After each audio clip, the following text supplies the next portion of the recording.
You're listening to Were You Still Talking?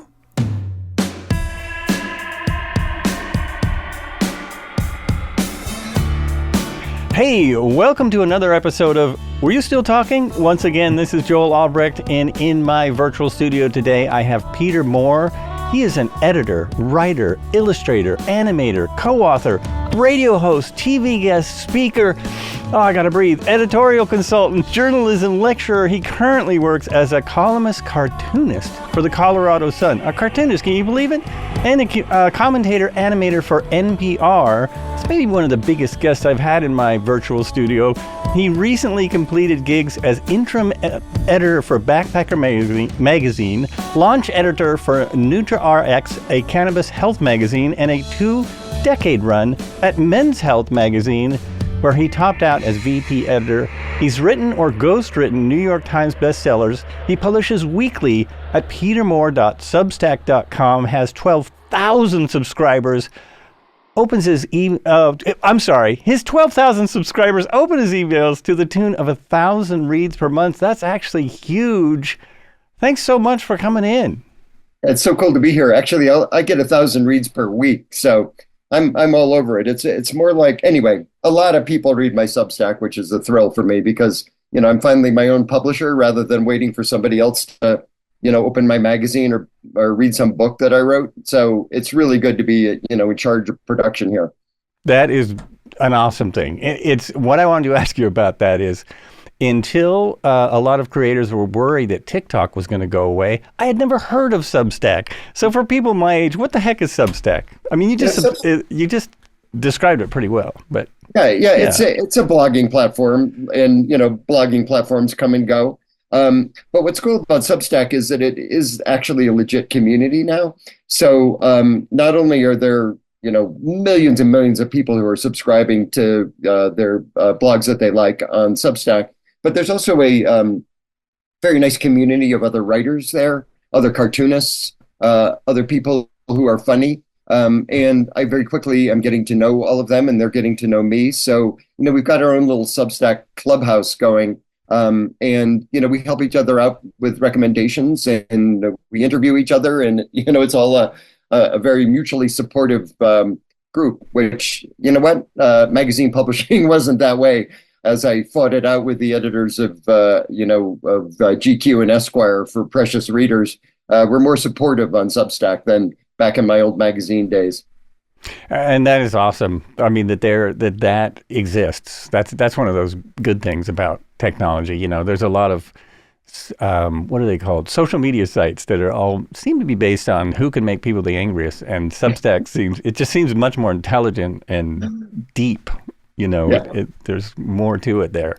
Yeah, I don't know if anybody would consider me deep, but I do max out in whimsy and making people laugh. So, if the world is way too serious for you right now, as it is for me personally, you can go to my Substack and take a brief 4-minute vacation every time you read it. Oh, yeah, that's really, really helpful. That's an important part of the world right now. Yeah, the world is much too heavy for me, too. But I actually I did a 30-day social media fast. And it was amazing. It was really amazing. And I don't spend as much time as I think the average person does on social media, but it just turned back into this cesspool. I don't know what happened. Something in January, all nutty. But yeah. Something. I don't know either. It's weird. We should look back at it. We should look back in 10 years. If we can stand it and if we're all still alive. We can still look. Yeah. Right. We can still handle it. Oh, geez. But how do you do all this? that resume intro I read, it's a lot of stuff. I guess you're not doing it all right now, but it helps to have been alive for a long time, so that these credentials stack up over time, and you can mention them as if they're all going on right now, but they're not. When the magazine industry fell apart 10 years ago, I fell apart with it. And the question is what was going to happen next for me. And, one of the good things was coming out of my Men's Health job, I had a very big ghostwriting job to do I worked with Sean T, the exercise guru, on his autobiography, and that was a big seller. So that it kind of let me hit the pause button after my magazine career and say, okay, what's important to me now? What do I really want to do? And not long after that, a friend was just looking at all the stuff I had done and was doing, and he said, you really ought to be on Substack because that's a platform that can accommodate, all the stuff that you love to do. And, after I went along like flatlining forever and thinking nobody was ever going to notice it, I've probably added 8,000 subscribers in the last year. So, it takes a while to get noticed doing anything. And that's true on Substack too. But hey, I've been noticed. They're out there. So, and that's a thrill. I love each and every one of my 12,000 subscribers and followers. No, that's awesome. That's a ton. Congratulations. That's great. Yeah. Yeah. And you, there's so many things that. Oh, one thing I was noticing. You said you'd made over 2,000 appearances on podcasts, television shows, different things. That's a lot.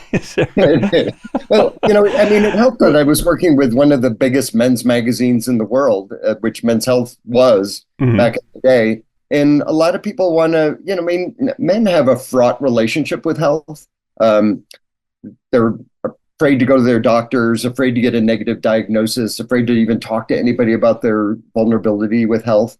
And, I was being paid to talk about my vulnerability with health. So a lot of people ask me to do that. So, in a typical week at Men's Health, I was doing 8 or 10 radio interviews talking about whatever was in the magazine, what was going on in my life, whatever the big challenges are with men, mental health, prostate health, all kinds of, sexual health, all kinds of health. Everybody wanted to talk to me about it. And I got a lot of practice blabbing just like I'm doing now. Mm-hmm. No, that's why I was really excited that you accepted the invitation because, you're like a podcast celebrity. You've done quite a bit of them. Do you have any memorable appearances? Does anything stick out, either weirdly or or otherwise? The most fun I ever had on being on television. I don't know if you were asking about podcast. Either one. Yeah, but I was. I can't even remember why they invited me, but anyway, this super cute morning host from a Philadelphia morning chat show had set up on the steps of the Philadelphia Art Museum, like right near the Rocky sculpture. And, I was just like sitting outdoors. It was a beautiful spring day. I can't even remember why we were there, but she was such a nice, engaging person. And she had me on the show, as kind of the light relief over the course of 2 hours. So, it was just the most comfortable I'd ever been, sitting in a director's chair, talking with all the citizens of Philadelphia. And, it made me think that I was just used to making my living as a writer and editor. And I thought, oh, wait, I can talk too. And it was a great intro to me about this medium that you pursue here, and I've made strides in adding this to what I do in my Substack and in print. Yeah, that's awesome because you're actually a natural.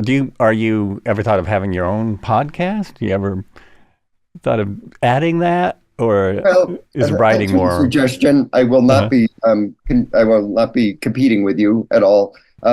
Because what I really want to do is write and draw, and everything I do is in support of that because that's what amuses me right now at this point in my career, and I've had signs that it's starting to work.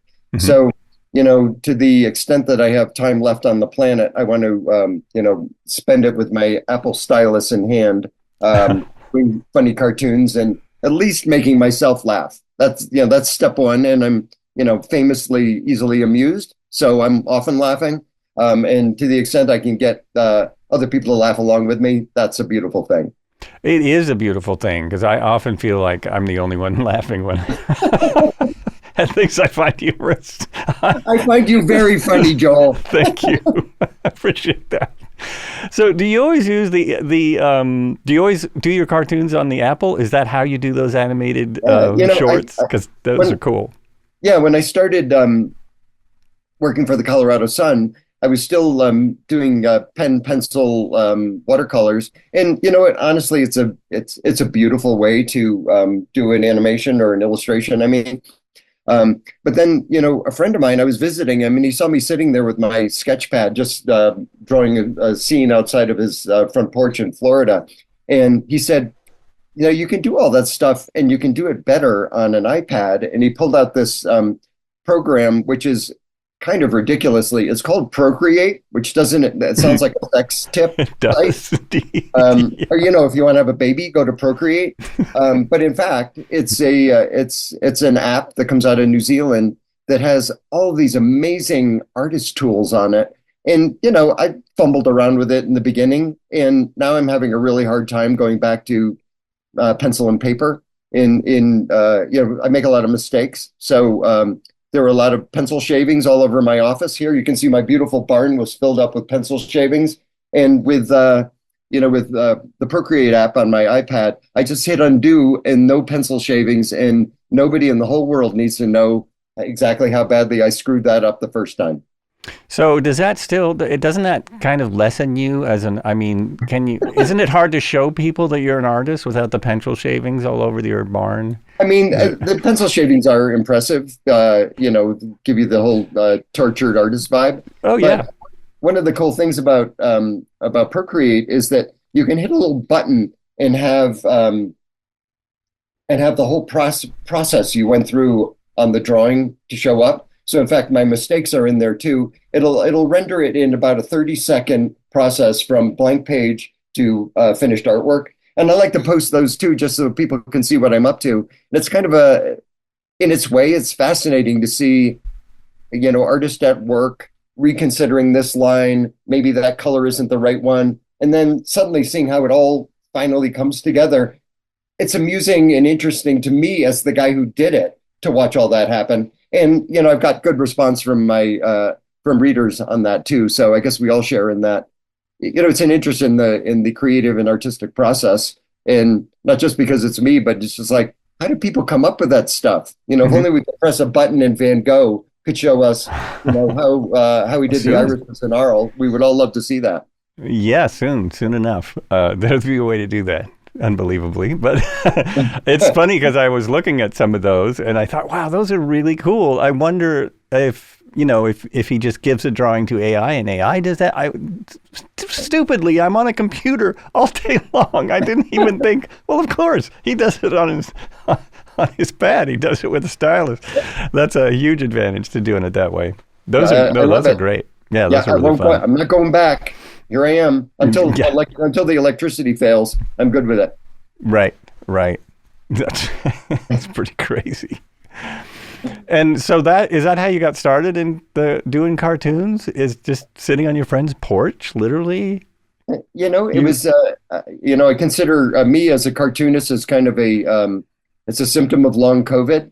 Because it was during COVID that all much of my magazine work went away.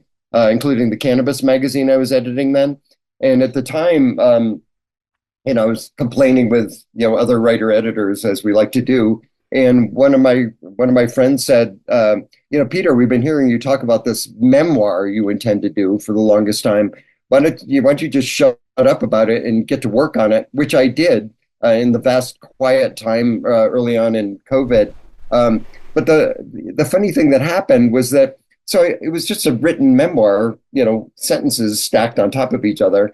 And I'm a big fan of Dickens novels. So one of the things I love about Dickens novels, and this goes from when I was, the first time I tried to read one when I was 8 years old, was looking at the frontispieces, which are, those bits of artwork that are dropped throughout the manuscript to show us who the characters are and the crazy stuff that they got up to. So I thought, well, I love these in Dickens novels. Why don't I start doing some frontispieces for the memoir that I was writing? And as soon as I got into that, I realized that in a very, I think, useful and amusing way, the drawings that I do can comment on the writing that I'm doing. So it's almost as if I invite the cartoonist in to heckle the writer and to make fun of what he's saying and what he's thinking about himself. And once I got started on that process, I realized that I actually could do it, and that I should be doing it as a adjunct to all the, just black and white writing that I've been doing. And I feel like I started to make a great leap forward in how I was communicating with people by doing it through cartoon and writing. And Substack came soon after that. And once I had a body of work on Substack, I could show it to the Colorado Sun and say, okay, you don't think of me as a cartoonist yet, but in fact I am. And, the editors there gave me a shot, and it's been a very popular column. That's what led to my commentaries on KU on NPR as well. So it's just like last 3 years, it's been, I just feel like I've sprouted another head, and that's the other head is me as artist, me as writer. The two of them together are a Siamese twin of communication, and it's been super fun to do it. That's pretty awesome that your cartoon self interacts with your writer self, and I like that picture. I like that picture. Yeah, he thinks the writer's an idiot, which he is. I'm first to admit that, but it makes it funnier to have the writer facing off against the cartoonist, and I'll just have to deal with that those joint personalities as life goes on here. You just have to deal with it somehow. However it's you can working, do it. Baby, it's working. So let's. You worked for the cannabis magazine that you were working for is gone. It disappeared. Yeah, that's too bad. We were super hopeful. It was you kind of screwed up the pronunciation of it, and I thought I would. I'm sorry. Yeah, it was called Nature RX, which Nature RX. Okay. Nobody could pronounce it. But the whole idea was that it would be a cannabis magazine that focused on the health benefits of cannabis. And we thought we had gotten a big break there because of the pandemic. That we thought people would just be at home smoking weed all the time, and they'd want to know more about it. And there was a brief uptick, and then just everybody went under a bushel at that time. And nobody was going to grocery stores, or newsstand sales were in the tank, and the magazine died. But you work in the magazine business, you're used to working on magazines that you love that die, and that's what happened to Nature RX. Oh well. Oh, okay. It happens. It's part of it. Where was it? Where was it out of? It's the same company. It's Outside Inc. was the one that launched it. They're the ones who run Outside Magazine, Backpacker, Yoga Journal. It's a big deal publishing company, and they knew that I was based in Boulder, Colorado, and they knew that I was in the area. So one of the big shots there called me up to come down for lunch, and he wouldn't tell me why he wanted to have lunch with me. He just wanted me to come down for lunch because I think he thought that I wouldn't have taken the meeting if I knew it was about a cannabis magazine. But the fact is that since I moved to Colorado, cannabis has been really important to me. Mm-hmm. And I'm not a recreational user because it just makes me stupid and silent. Yeah, I know about that.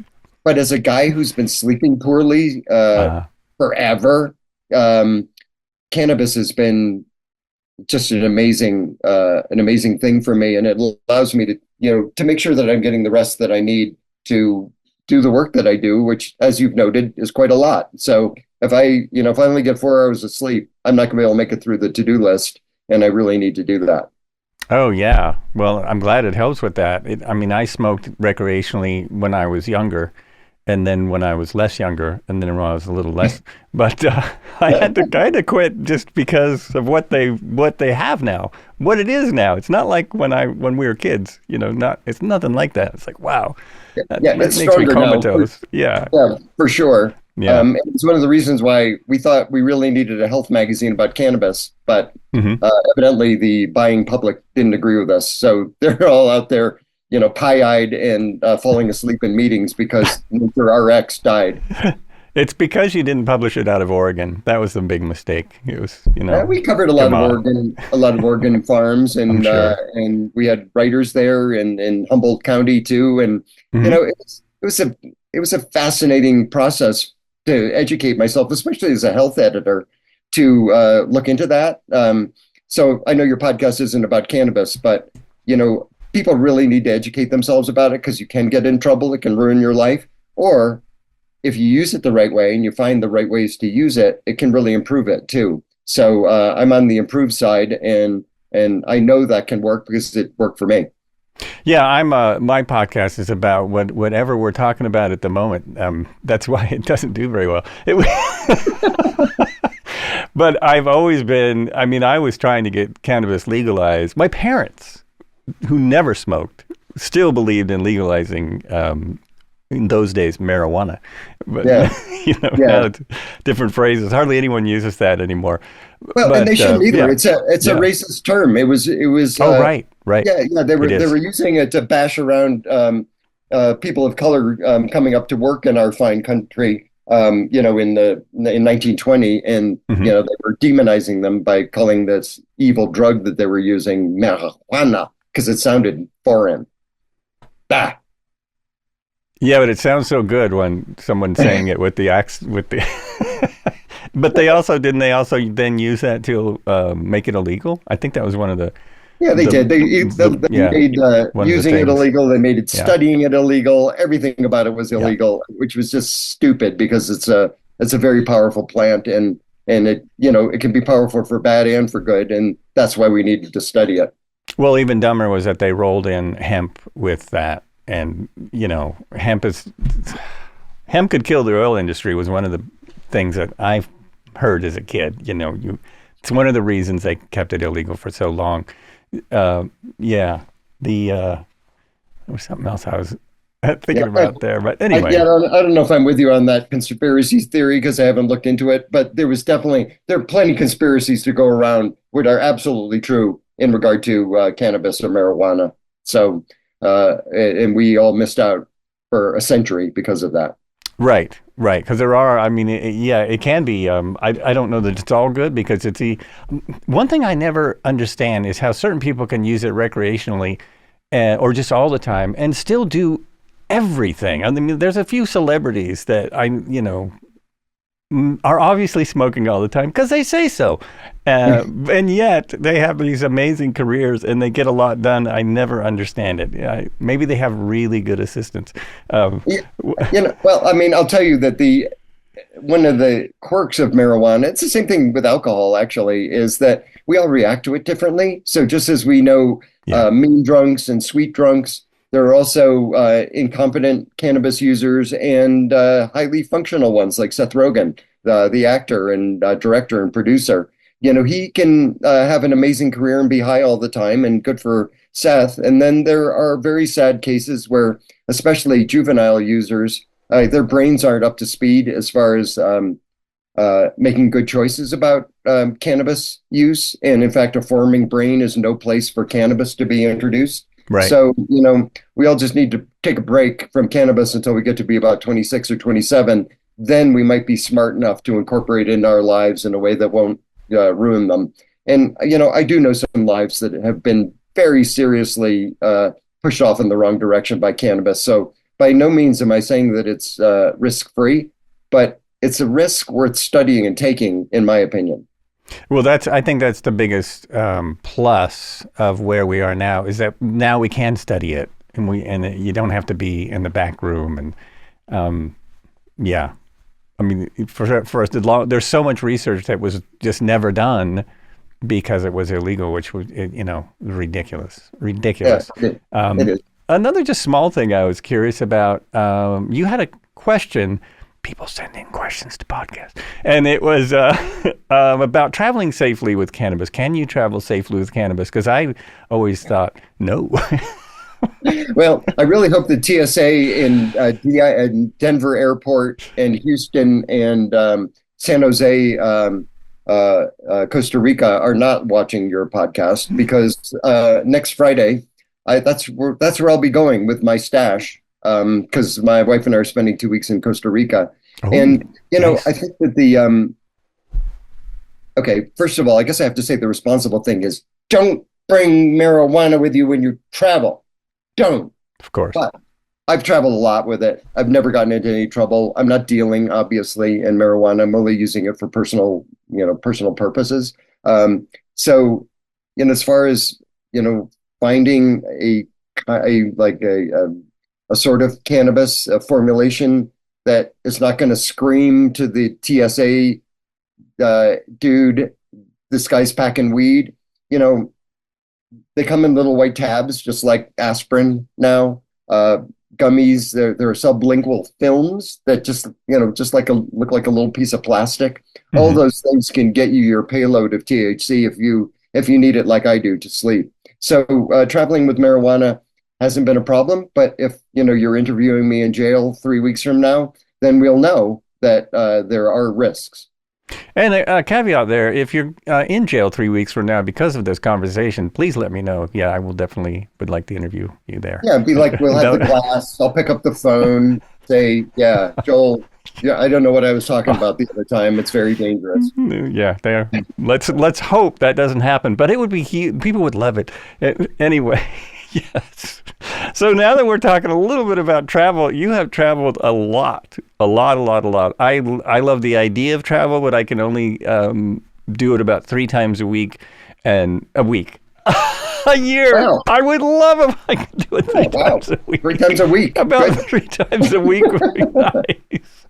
I've always dreamed of traveling the world, but the dream is, I don't know, reality is different. I do get to travel some. I finally get to go to Chicago for the first time in my life in September. I hope. I hope that's, I have no confidence in some things today. But so what's 2 of your favorite places to go? Well, it's the most boring answer ever to say that Paris is my most favorite city. But, the fact is I left, after I graduated from college, had no idea. I was an English major, had no idea what was going to be next for me. But I had a small inheritance from my grandfather. So I thought, I'm going to buy a one-way ticket to Paris and see what happens, what it does to my life. And I was in Paris studying French at the Alliance Française. And, it was really when I came to an understanding of who I was as a very young adult and what was important to me. I fell in love a few times. I drank a lot of wine. I discovered that I really like coffee, which would become very important to me later on in my life. And so I feel like, my mom, bless her, gave birth to me, but Paris gave birth to me as an adult. And it really sent me forward with, stuff that I'm still acting on today. And it was all things that I discovered while being, wet behind the ears in Paris, France. So, just as far as my own personal biography, Paris sent me off in a direction that I wouldn't have gone otherwise, which, I'm really grateful for. But if you're going to ask me, like, what was the most beautiful place I've ever been to? It's on the Amalfi Coast in Italy. So the Amalfi Coast is a very mountainous range sticking out into the Mediterranean, and there's a little city called Ravello, which is at the top of one of those mountains. And my wife and I were, we were there for an anniversary, and we thought, we'd heard about Ravello, but we'd never been there. So we drove our car up the mountain and parked the car because you're not allowed to actually drive a car into Ravello. And it was as if we had just walked into the most magical place on earth. It is stunningly beautiful, with all of these views up and down the Amalfi Coast, up and down the Mediterranean, views of Italy. Plus, you know what? There are a bunch of Italian people that live there, and I love Italian people. No. Because they are, I find them to be utterly charming. I mean, I guess there are probably some, Vito Corleone was not a charming Italian person.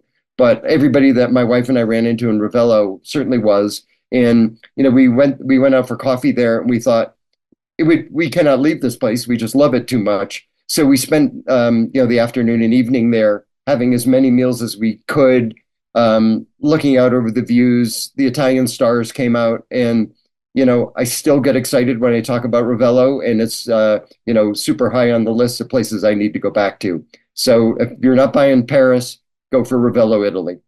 Oh, that's amazing.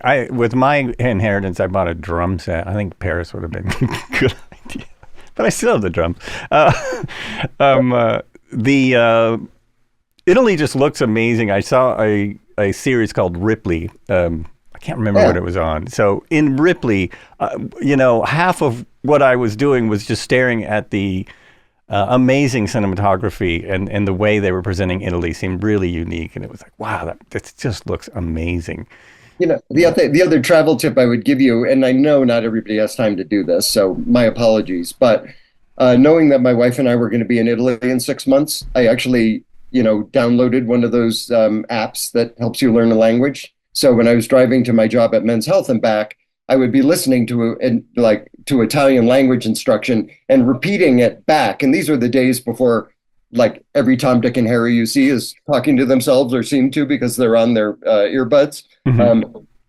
But I was shouting Italian in my car while during my commute. And the thing that was great about that was that when I got to Italy and used my rudimentary Italian on Italian people, the fact is nobody bothers to learn Italian because there's only one place on earth where they speak it, which is Italy. So the depth of the gratitude that I was the guy who took the trouble to learn Italian before going to Italy meant that like all of these people were doing wonderful, lovely things for us just because I was spouting a few Italian words. So, and plus it's a beautiful language. So expressive, it just makes you want to move your hands a lot. Right. So all of that, between the food and the lovely people and my love of the Italian language really made me feel at home there in a way that I wouldn't have otherwise. And it also meant that my wife and I were invited to do things and go places and see things that never would have happened had I not, been spouting Italian all the time. I think that's an excellent travel tip for anywhere, not only because people will respond like that. I mean, people even respond like that in Mexico because so few American tourists speak Spanish. I mean, my wife speaks a teeny bit, and the drivers would be all excited about that. It'd be, oh, it's bueno. They were all. It wasn't much, but that made them excited. And I mean, the other thing about we went to Mazatlan, where my sister has a condo, and I was told for years they told me this. Everyone speaks American. You don't need to speak Spanish. So not true. It's so not true. It's a giant city in Mexico. It really helps if you have some Spanish. Yeah, you're making me a little bit nervous here because one of the things I haven't done before going to Costa Rica is study Spanish. So I'm going to be relying on my junior high school version of Spanish, which is a long time ago now. So we'll see how that goes. It's been a bit. I'm Costa Rica. I mean, it depends on where you're staying. They probably do speak English, but there's probably a lot of places. Someone like yourself, who travels a lot, you're going to go, outside the tourist areas. Yeah, you want some baño. It's baño, I think. Yeah, style baño. Okay, thank you for reminding me of that one. Sí, bueno. I knew a band a long time ago. That was a friend of my roommates, and they did a whole song about going to Mexico with only high school Spanish. It was pretty hilarious. You know the John Prine song, Let's Talk Dirty in Hawaiian? I've heard it. Yes. Oh my gosh, that takes me back. Yeah. That's some more brilliant work from Jon Prine, including Hawaiian in that song. And it's, one of the all-time most hilarious songs. So, people who are sick of hearing me talk should just click off here and go listen to Jon Prine, Let's Talk Dirty in Hawaiian. That sounds like really good advice, but no one's sick of hearing you talk. Not yet. But since we're on the travel idea, what are some of your favorite places to hike? Oh gosh, yeah. Well, I was the editor of Backpacker for a while. Yeah. And it's not for nothing that I moved to Colorado, because we have some big mountains here. You may be aware. Our own version of the Rockies, and it's been one of the brilliant things for me, having moved here from Pennsylvania. Which is mostly the mountains there are mostly famous for rattlesnakes and deer ticks. Yeah, no thank you to either of those. Whereas Colorado has just been such an amazing playground for me, as a downhill skier, but also as a hiker. We live in Fort Collins, which is, 1 hour away from Rocky Mountain National Park, which is, top 5 in attendance every year for really good reason, because it's so freaking gorgeous there. Yeah. So that's my current favorite. But when I was a little kid, I grew up in Connecticut, and my dad was was a hiker, having grown up in Springfield, Massachusetts. So when I was 4 years old, why not start Peter up on the tallest of the mountains in the White Mountain Range? So I was four. I went up Mount Washington with my dad, and mostly what exists from that trip are lots of pictures of me crying in fog. But you know what? I was hooked from the beginning on the White Mountains. I went to Bates College in Maine, which is, again, hour and a half from the White Mountains. So, it really was a formative thing for me to climb all 47 4,000-foot peaks in the White Mountains. Yes, I'm a member of the 4,000-foot club of New Hampshire's White Mountains. And that's laid down a standard for me everywhere I've lived. I've sought out the high places, and sometimes I've sought them out while editing things too, because I still do a lot of work for Backpacker. So yeah, I'm a mountain dude, and I love the chance to live so close to them. Yeah, that is awesome. Now when do you move to Colorado? And the slopes are still open, I heard yesterday. Oh yeah, and the marijuana didn't hurt either. Yeah, I skied at Winter Park yesterday, and in fact, I turned down this podcast on a chairlift, not realizing what it was. But mostly I just didn't want to drop my phone into the mogul field that was down below the chair. But fortunately, I came to my senses. I wrote you back again, and here I am. Oh yeah, I was like, oh well, I can do. Oh no, I can't do next week, and this is one of these weird months where I got busy. It doesn't happen much. Sorry about that. What is, well, I'll ask this question first, and then it'll lead me into your next question. What do you think the biggest podcast or TV appearance you've been on? I was on the Today Show a lot. But actually, so let me amend that. I don't know if you noticed it in my bio, but I for a cover story on Men's Health, I wrote on Barack Obama's campaign plane to interview him for a Men's Health story, and he was a great Men's Health story because he's obviously a very fit guy, right. And also he was about to become president of the United States when I was interviewing him. So as soon as Barack Obama was inaugurated as president, I was invited everywhere because everybody wanted, a fresh perspective from a guy who wasn't a Washington talking head about what it was like to meet this guy. Mm-hmm. And based on that, I was invited back to the White House a year later to talk to the president about Obamacare and the whole healthcare fight that was going on in Washington. So, that connection with Barack Obama for a couple of years there, really led me into a lot of high-profile talking head gigs, wherein I stood in for somebody who actually knew the president. But hey, at least I had some stories to tell about it. That was fun. You're standing for someone who might know him, really. I watch the Today Show every day. I've always wondered what it was like going on there. Is everything? Now I can ask somebody. Do you have all your answers prepped? Yeah. You practice. You know exactly what you're going to say, right? Yeah, but I mean, it's a human interaction like any other. Mm-hmm. So stuff comes up, in conversation, and there's no way to prepare for that except for just to kind of relax to the degree that you can when you know that whatever it is, 10 million people are, half paying attention to what you're saying. At least half. Yeah. I mean, they're probably just making their coffee and like, oh, the guy from Men's Health is here. I'm gonna go use the lav now, which is an honest way to look at it. But it was so. I was on the Today Show talking about an article about healthy aging because I was already old as dirt then when they had me on, so they thought I was right for it. But in the green room of the Today Show, before I went out to talk to Savannah, I was sitting next to Lassie, the dog. Oh, wow. I mean, how cool is it that you get to meet Lassie and sit on a couch with Lassie and, share stories. It was, I love that. Like one minute I was talking to Lassie, the next I was talking to Savannah, and then like high school friends of mine called me up and said, "Hey, was that you on the Today Show today?" So that's a bit of a thrill to impress the Trumbull High School, class of 1974 with that kind of stuff.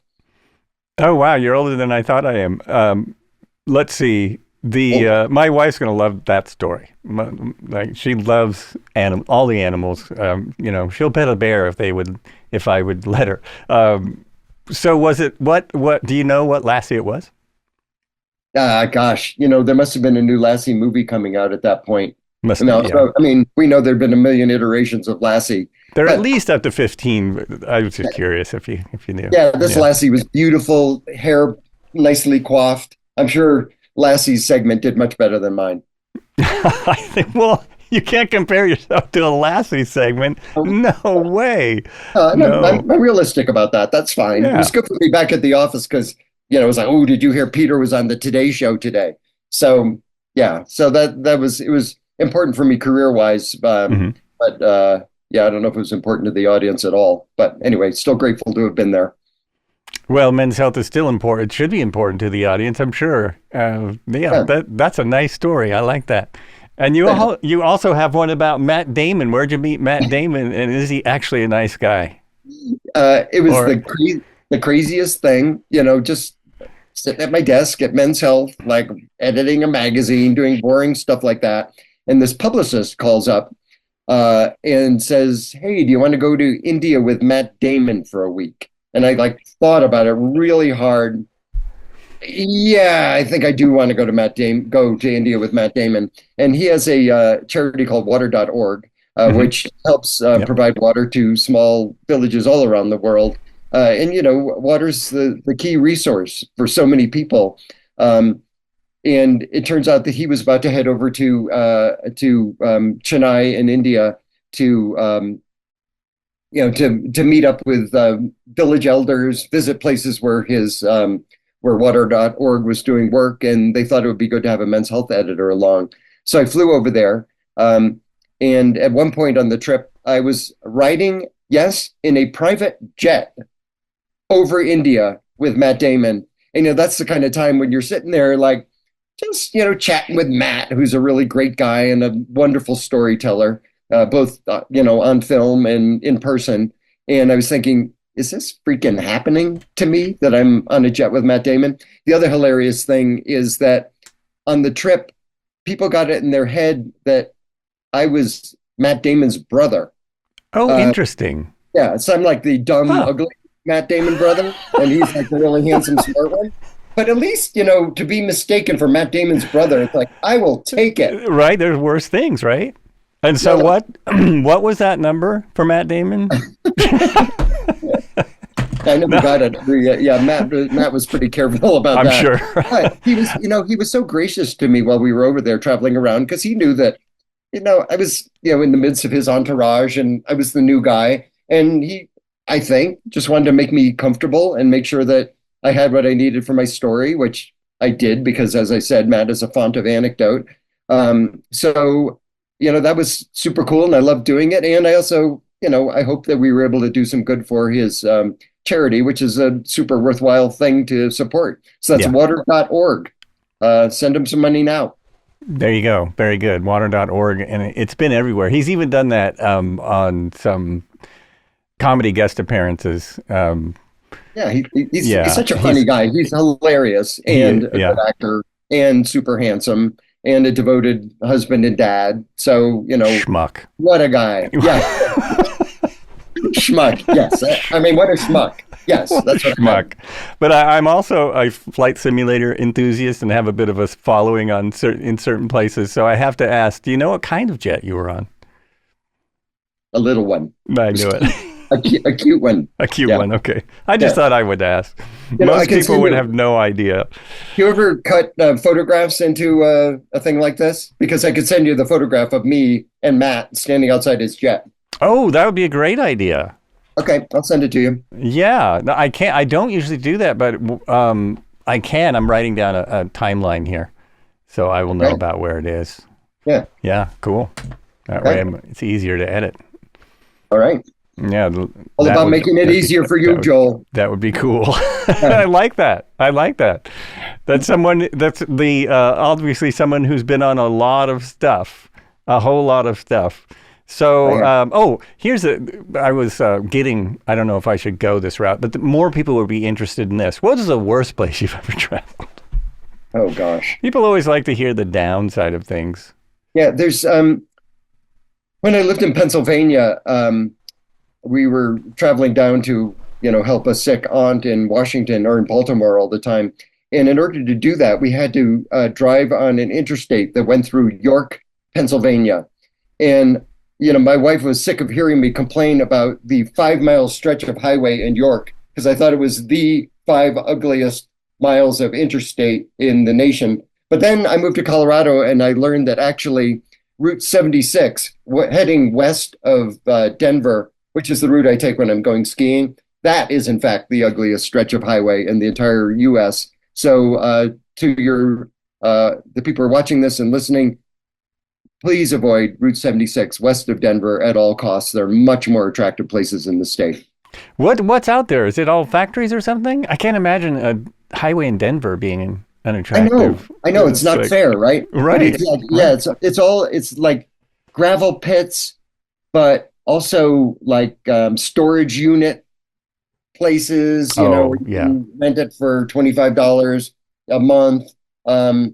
It's like, those big mountains are out there and I'm really looking forward to getting them, but I have to endure Route 76 through Denver. It's tough. Oh, and the other bad thing about it is it's a lot of people like heading from Western Colorado to Eastern Colorado have to go on 76. So I'm often in traffic jams there. So it's not only terrible, but I'm stuck. I can't go anywhere. So I call up my wife and ask her to entertain me for 20 minutes while I'm in that traffic jam. And she does a good job. I lived in Los Angeles for a long time, and there are many places like that. I don't mean to bash York or even the stretch of Colorado, but it just hurts your eyes some places. And those are two examples of, lots of lovely other places in Pennsylvania and Colorado. Right. Yeah, lots of beauty. I was trying to figure out if I'd been to Colorado. I know I've driven through there for a couple of different times, but I don't think I've ever really visited Colorado for a long, extended stay, which is kind of surprising because it's not that far.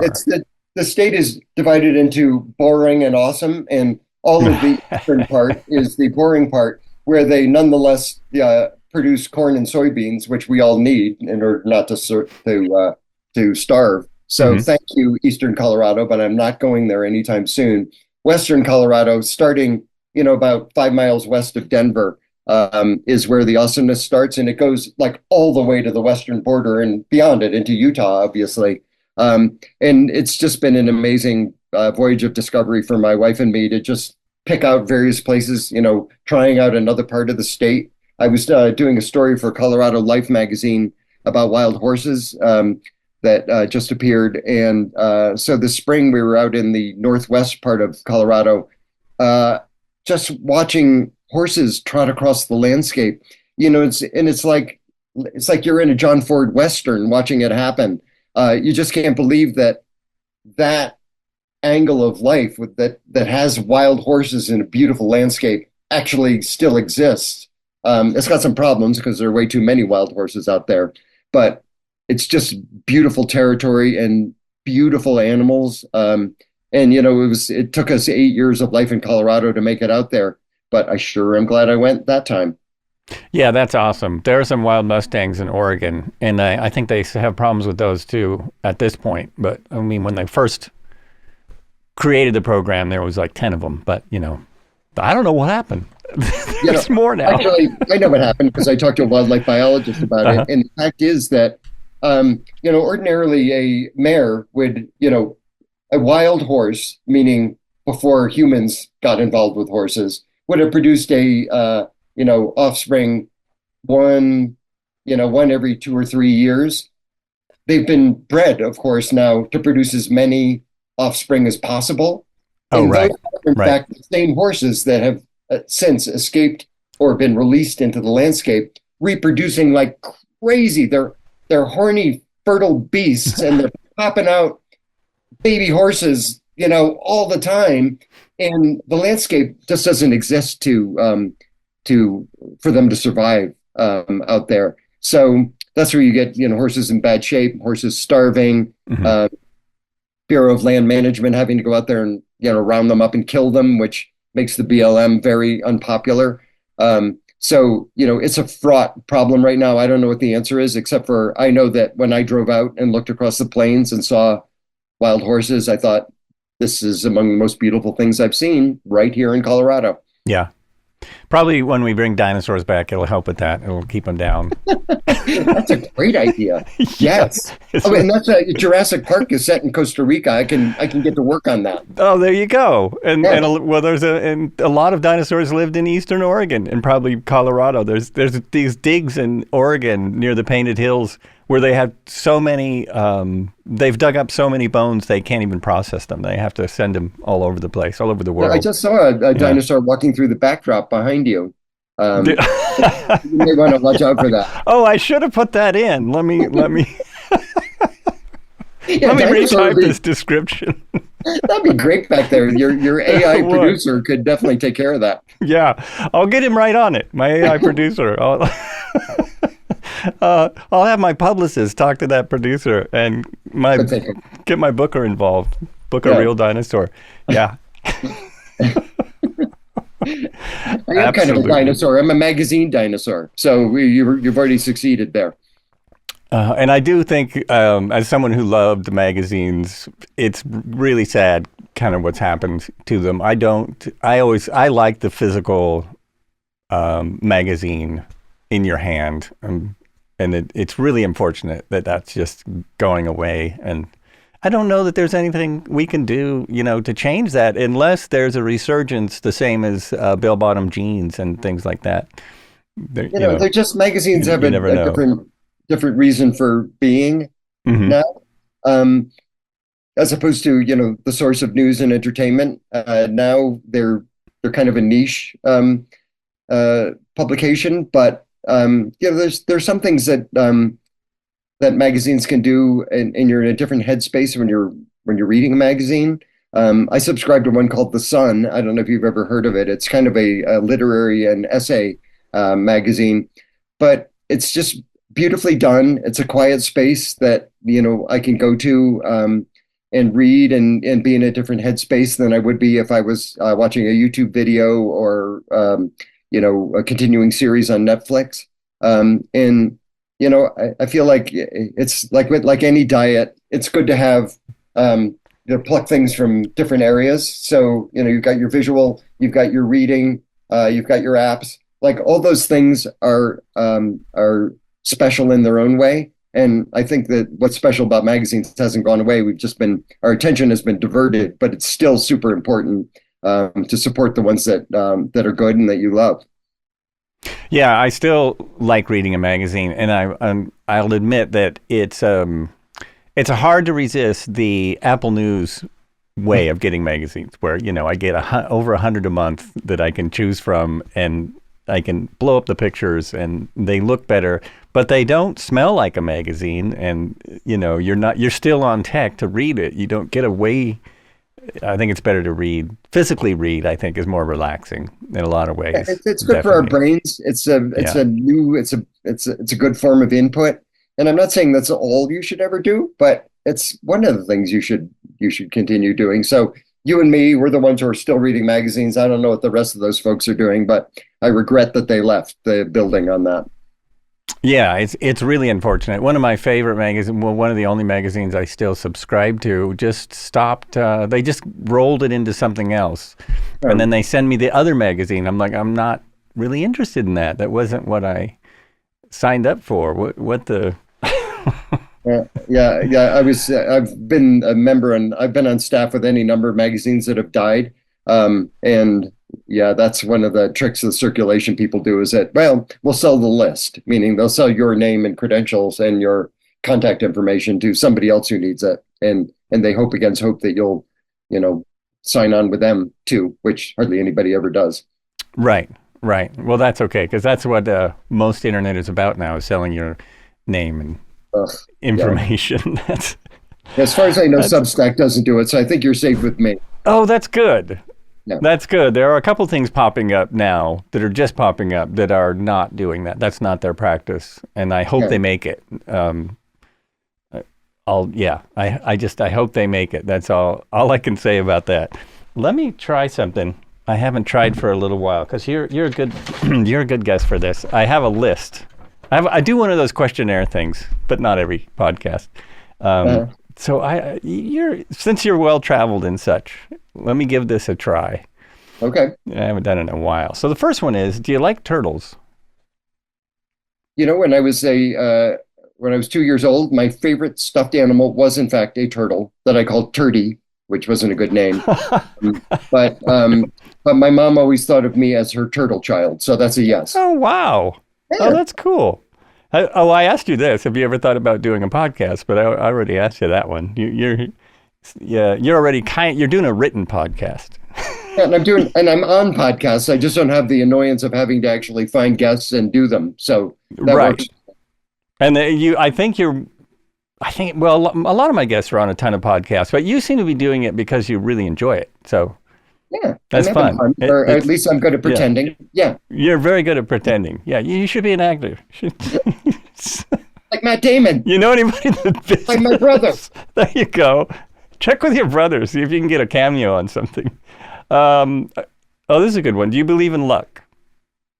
Oh yeah, I've been the luckiest guy on earth. Yes. Oh Nice. boy, do I ever believe in luck? Yeah, but I also believe in the whole make your own luck thing, because hmm the fact is that I put myself out there a lot, and it's easier to be lucky if you up the number of chances you have to be lucky. So I Right. was, fortunate in the fact of my birth, two amazing parents, great education, and I was kind of set up for success by all of that. But hmm then, there just crazy stuff that happened in my career that I can't even believe it happened, like, hanging out in India with Matt Damon. So if I wasn't lucky, I don't know what would have put me in that place otherwise. Good answer. This is hardly ever asked this anymore. What do you think of social media? Good or bad? In between? You know, Honestly, it doesn't care what I think about it. It doesn't matter what I think about it. I don't even care what I think about it, because the fact it's here, it's with us. It's clear that there are horrible downsides to it. And also, I have to say that I've made so many connections with people who matter to me through social media that it'd be stupid for me to say that, it's evil or you Right. shouldn't be on it. The fact is, it's part of our lives now. So, as with anything, it's a matter of managing it and making sure that it's a net positive in your life, and that you can tune out the jerks who are on there, trying to make you feel bad about yourself. So let's be selective with it, but let's maximize it the best ways possible. That's a really good point. I forget to how easy it's hard to tune those things out sometimes, depending on what you're looking at. But yeah, that's absolutely true. I forget how many great people I've met through social media, how Yeah. many little jobs and different things that I've gotten through there. You get any new furniture lately?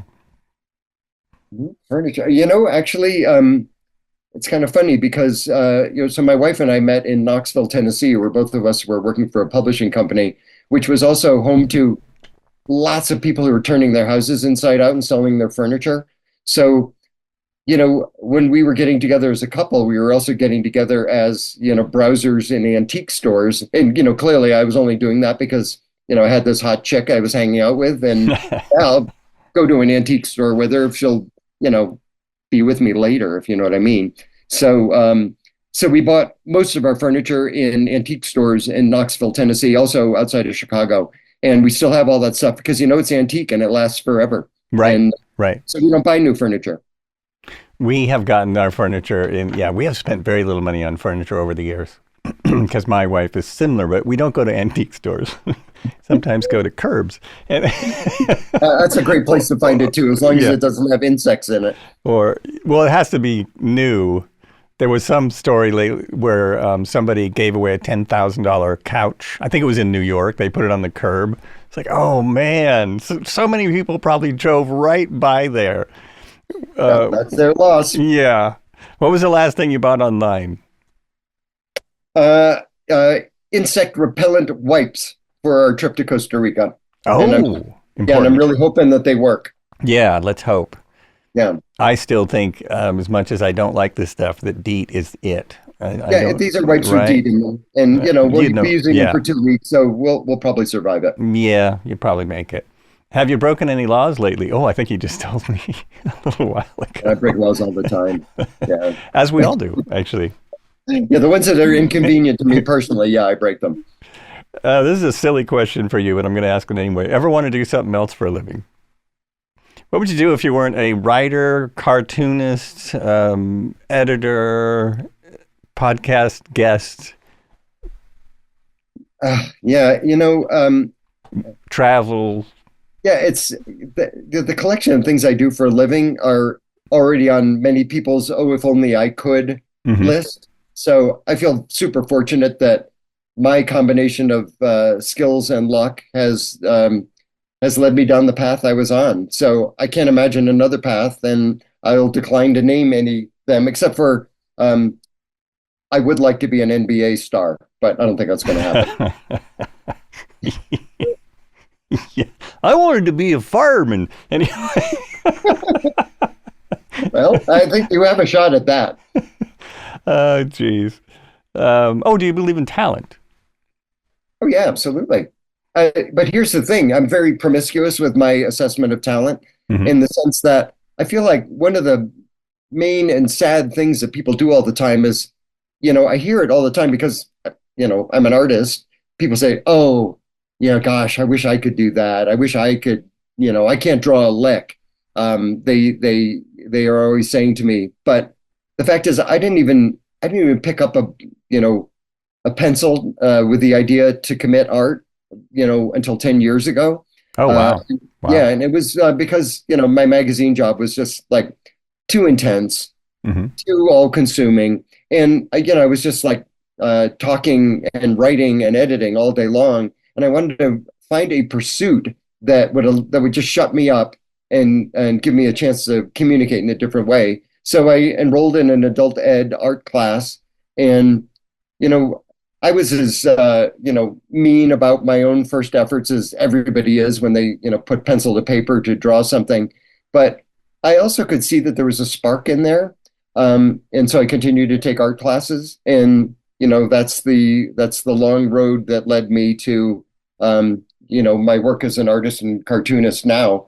And I was very critical of my own first efforts as well. And I think we all just need to get over ourselves and give ourselves permission to create in any way that seems right to us. So it's not just watercolor or sketching or cartooning. It can be podcasting. It can be a talent you have for fly fishing. You could be a really awesome safe driver, and that's a talent as well. So I just believe that all of us have wonderful talents. It's part of the human condition, and that we just need to give ourselves permission to chase those talents and don't talk ourselves out of them. Go for it. If you feel like you've got a talent, you probably do. And if you don't, you'll probably learn after 3 or 4 years, and you can try another one. That's a great answer. I love that because I think a big part of what people call talent, I do believe that certain people have certain talents.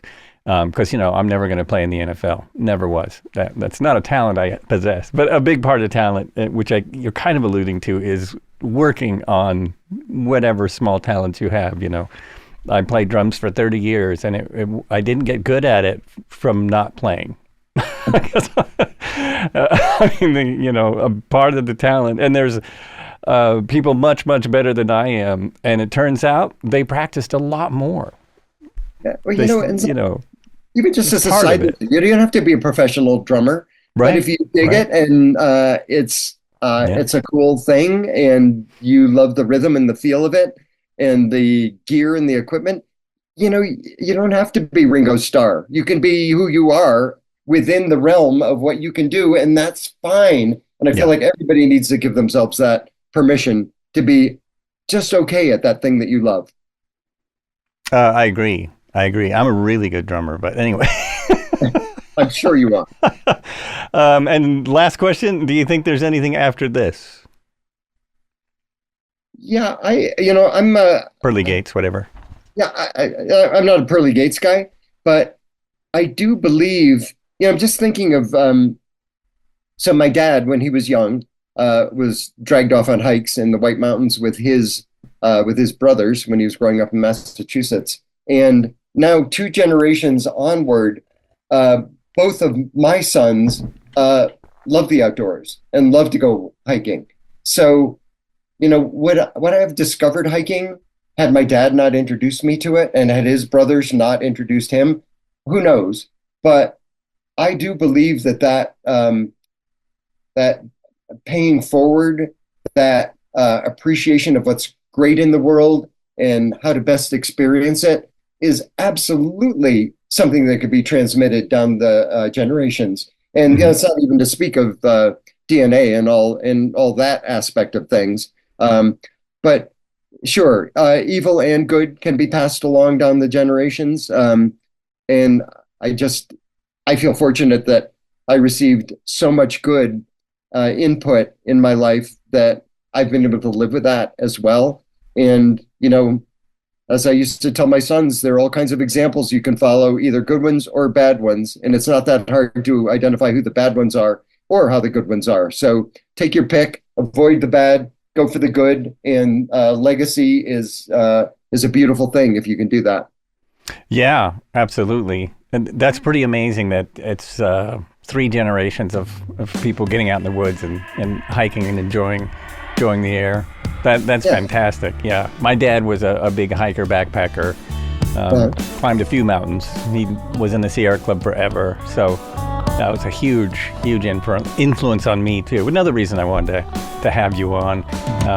But yeah, at this point, before I wear out my welcome. Oh, it's my podcast. I'm just going to say, you've been listening to Were You Still Talking? On the show today, I had Peter Moore, who does everything. He has a record for the most podcasts and radio shows ever. No, I'm just making things up now. But he is an animator. He is on, as you can see, petermoore.substack.com. Check him out. Subscribe. It's been an amazing conversation. I had a brother named Peter. I forgot to mention that. So been great to have you on the show. And yeah, as I always say, be good to each other and be good to yourselves.